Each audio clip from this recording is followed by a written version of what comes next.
Good morning, everybody, and welcome back to Beat the Bell presented by Kane Capital. Hope you guys are all having an awesome week. Today's an important day.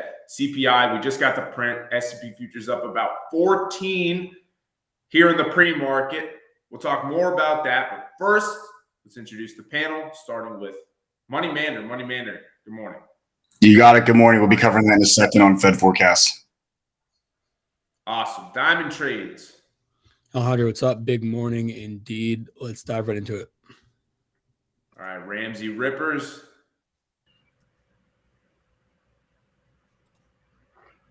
Stock Snipa. Good morning. Let's get to it. And last but certainly not least, Moe Mamba. Hondo boys, good morning. Let's get it. All right, straight into Fed forecast. Economic calendar. What do we got, guys? Yep. So as Alejandro mentioned, we just got the CPI print a few minutes ago. The headline inflation rate came in at about 4.9% versus 5% expected. We also got the core inflation rate at about 5.5% versus 5.5% expected as well. Core inflation rose by about 0.4% on a month-over-month basis. And the headline number on a month-over-month basis rose by about 0.4% versus 0.4% expected. So basically all in line what I'm seeing here, man. I don't really see anything coming in too hot. Everything basically came in at expectations, and seeing that headline number drop on a year-over-year basis is good. I know that some people were expecting actually a climb back up to 5.1, but we got a 4.9 versus last month's 5%. So you're seeing a continual drop there in terms of a headline year-over-year basis, which is obviously good. And then that month-over-month number at 0.4% is still a little bit sticky. I think that's probably going to be the focal point from the data from what I see so far. I mean, everything else basically came in line. What are you thinking? Yeah, I think the same. Obviously, markets got a quick pop there on the 4.9 versus 5 expected. Seeing that come in 0.1% lower, I think it was slightly under expectations. We rip slightly over, we go down, at least in the short term. But it feels really stuck to 5%. And I was just checking what the FOMC futures are pricing in right now. So yesterday we were at a 77% chance of a pause at the next meeting with a 23% chance of a 25 basis point hike. As of right now, it is 81% at 500 to 525 and 19% for a 25 basis point hike at the next meeting. I think the Fed's kind of in a tough boat because just on Friday, we saw the strong NFP print. We saw lower than expected unemployment. It actually came in at 3.4%, which was well under expectations and not seeming to uptick whatsoever. And now we have inflation kind of stuck right at 5%. So all of that coupled with what we're starting to see in the banks, I think a pause could be warranted, but then it puts them in a really tough boat for how long do they pause for? Do they think that a pause for, 6-7 months really gets the job done here? And if they do that, can these banks really stay afloat for that much longer? Right. I think, and it's funny that you talk about the pricing at, what did you say it was? 80% of a pause next next meeting. I mean, we just did on the episode immediately following the First Republic getting taken over by the FDIC, and sort of like in the middle of last week, so that Wednesday to Thursday, when it seemed like the sky was falling again when it comes to regional banks. I think that the probability that Friday was at like a 99%. Basically, the market's pricing in a lock of a pause. And we talked about this yesterday, right? How like that there's never such thing as a lock. So it is interesting to see how the market has already sort of changed its mind a little bit. Obviously, still favoring a pause, but I guess leaving a little bit more room in there. And I mean, Jerome Powell left himself a little bit more room, right? He did say at the last meeting they're obviously going to monitor the data that comes in, but it seemed like he smartly enough didn't want to paint himself in a corner and sort of left the door open for any potential rate hikes should the data change. And so I think that when people hear should the data change, this is what they're going to pay attention to: the CPI, the NFP, and just make sure that things are still on track. And it seems like they are, although you'd like to see inflation, I guess, it's particularly at the Fed, come down a bit quicker at a quicker pace than we're seeing right now. I mean, we're still seeing this continuous 0.4, 0.5% month over month, still seeing this sticky 5%, 4.9% ish. And it seems like there could be a shock at any moment that could sort of pull us back up into that, mid 5s to 6s. And again, we talked about this a little bit earlier in the year, right? Where you have this headline number, this core number coming down on a year-over-year basis, and your comps are literally the peak inflation of last year. Like last year, inflation peaked around May. So these are going to be the harshest comps that you're going to have, really. So it is interesting to see and something to pay attention to going forward as well. Yeah, I agree. And I think they left the door open for data to change, but you want to see it changing. And so I think the longer that we come in with a 5% print, the 0.4, 0.5 month over month, the more it shows that the Fed isn't quite getting their objective done here. Especially like you said, May was the highest month last year. And so we're still coming in at 5% year over year from the highest point just about last year. It's not, at least comforting with the unprecedented hikes that they've shown, but we'll see if it continues to come down in the months to come. That'll wrap us up here. All right, thanks, fellas. We're going to go now to Ramsay Rippers for Bet the Bell. For the system, I'm going to pass it over now to Ramsay Rippers for Bet the Bell. Good morning.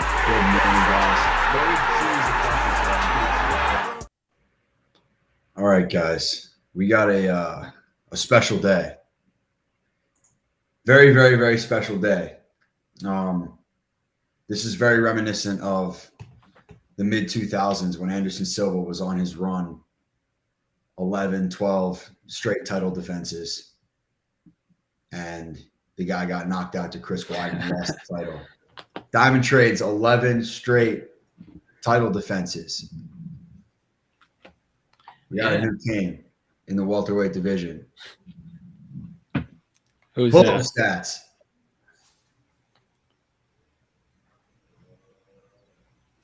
Oh! Huge.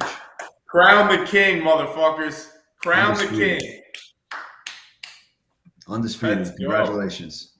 Yeah, I appreciate everybody who supported me throughout this journey. Primarily God. Without him, this wouldn't have been possible. I'd like to thank my family and friends as well. It wasn't easy. There were a lot of times where I wanted to give up, but here we are standing atop the throne. And I would say that I'm, surprised, but really I'm not. And it was only a matter of time. So I appreciate everybody, and let's keep it rolling.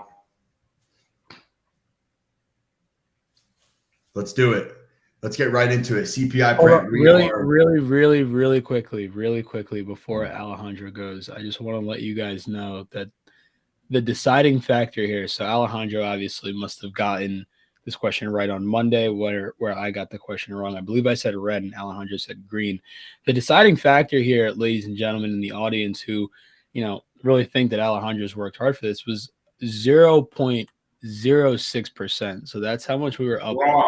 That's how much we were up on Monday. So I just want to point it out that sometimes the margins can be really fine and that these things can be blurred a little bit. And so, while Alejandro on paper is the leader at the moment, I do just want to clarify that, it's by the skin of his teeth and that I'll be making a run at the title again soon. So let's get after it. Humble in victory, gracious in defeat. You're a true champion. We know you'll be back. Diamond trades, everybody. My best Joe Rogan impression. All right, here we go. The SPY, pretty large 5-minute candle here playing out. The CPI print is in. We're ripping. Still only up 0.7% in the pre-market. What do you guys got today, green or red, Diamond? Green. I'll go green. We're ripping here. Yeah, I'll go green. Mo. With Diamond on this one, green.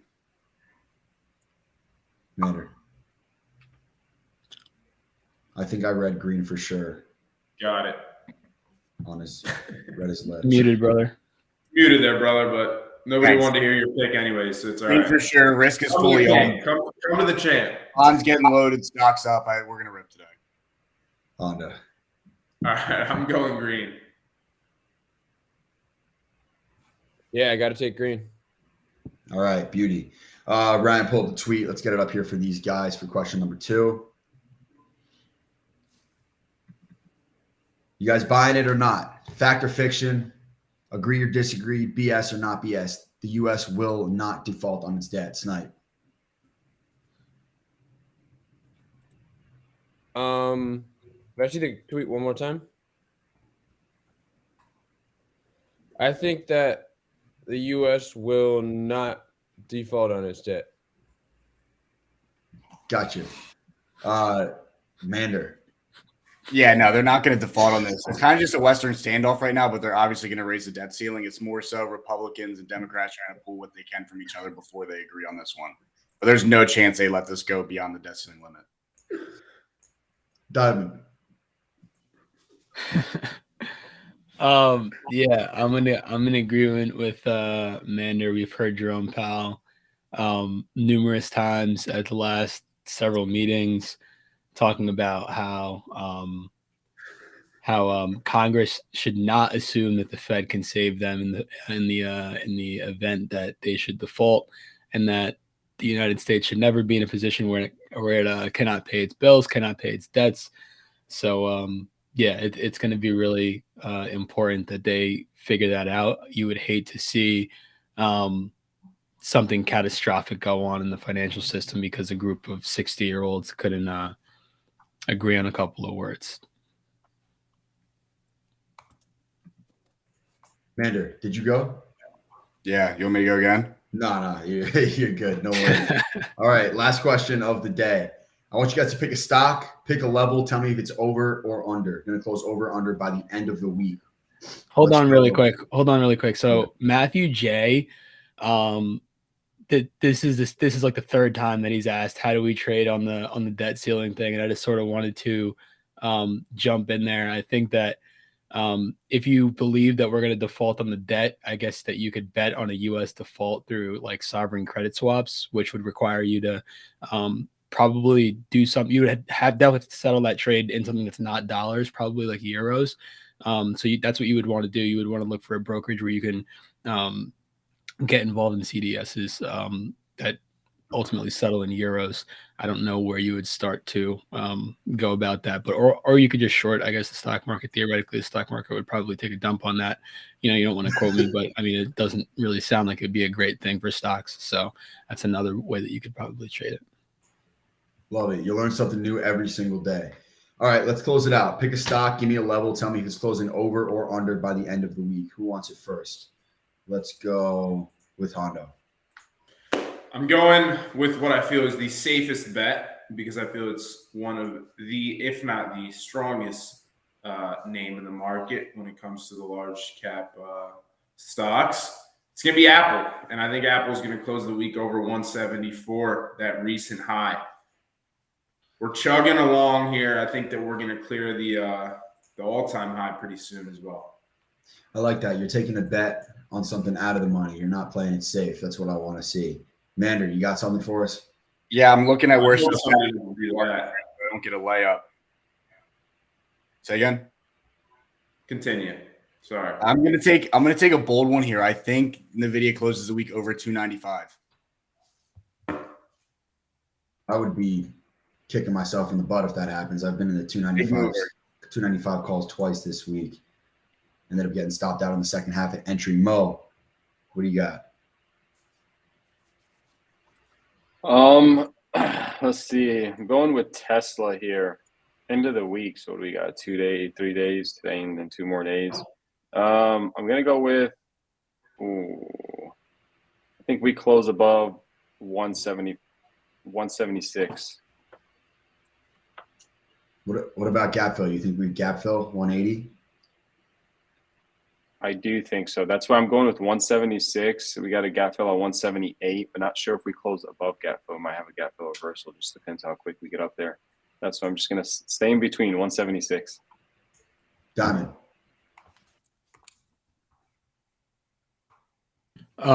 This is a tough one, and I know I'm kind of breaking the rules on this new segment, but I think that ES takes February highs at some point. I don't think it's going to be this week, by the way, but I do think that that's something that's going to happen. So ES is trading at what?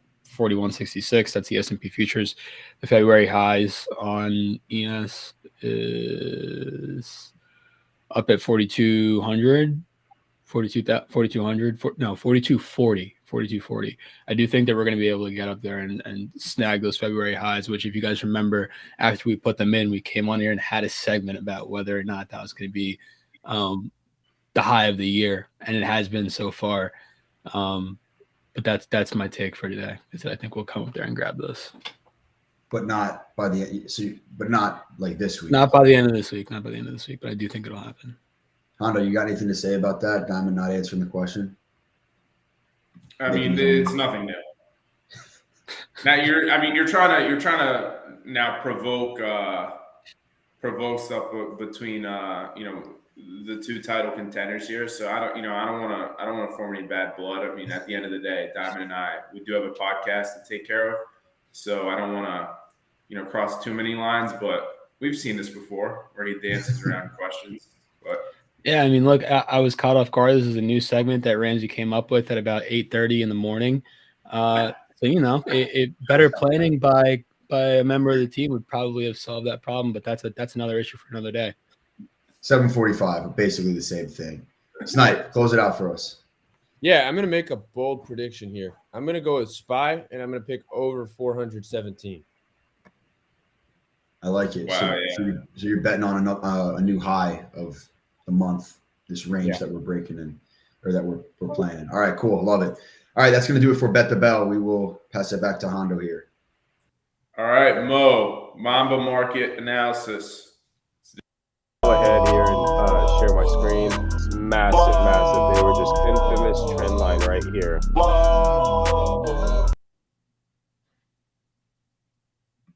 Screen shared. Mic unmute. Perfect. We're starting out pretty good here. All right, so gapping up here on CPI now. Big level I'm going to be watching for today for a major resistance. Actually, 2 levels. Watch your 414.8 and then 415.4. 415 to 415.4. Highlight that zone. That's a decent supply zone. I'd look for some resistance there. But the gap fill is 415, okay, 415.4. If we close above that, I like further upside back into this daily supply zone. See if we can retest this. And if we end up having one of those days where market just continues to chug and run, the big level I'm looking at is 422, which is the gap fill. I'm looking to swing shorts off there if we do test and close below. But for now, day by day, see today if we can come up and fill this gap. If we do fill this gap and close below, I'm expecting some downside. At least back down to 411.75. Remember that level we had laid out last time? See if we can come back down there. And if we're gapping up, actually, we will have a gap to fill. So this 413 to 413.25. That's a gap to fill down here since we're gapping up. So watch See if we can test this gap, close below, move back down here, and then potentially right back up into this supply zone. So we get something like this down here and then back up into the supply zone and see where we go from there, potentially fill this gap. Eventually we'll fill this gap, right? And see, I'll look for further out swing shorts from there. But if we do close below, the next key level would be that 411.75 level. But for now, watch the gap fill for today and then the gap fill above. All right. That'll be a Honda. All right. Thank you, Mo.